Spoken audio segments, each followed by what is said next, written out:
Είναι λοιπόν ένα παιχνίδι το οποίο ξεκινάει από μια συνήθως πιο μαζεμένη, πιο μικρή, πιο λεπτή χάντρα και σταδιακά μεγαλώνουν οι χάντρες. Πάρα πολύ ωραίο παιχνίδι για αρχάριο άτομο που θέλει να δει πώς είναι η αίσθηση προκτικά, αλλά δεν θέλει να βάλει κάτι τεράστιο πίσω, θέλει κάτι συμμαζεμένο για να δει. Μου αρέσει, δεν μου αρέσει, θα σου αρέσει, αλλά πάμε να το δούμε πιο αναλυτικά.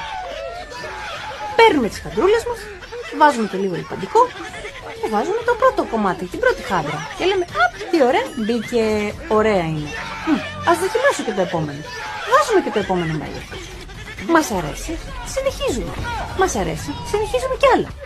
Μέχρι να φτάσουμε στο stop. Έχει stop, δεν αγχωνόμαστε. Εφόσον εδώ έχουμε πιο φαρδί σημείο, σημαίνει ότι δεν θα μπει προς τα μέσα και δεν το ψάχνουμε. Πολύ σημαντικό για να το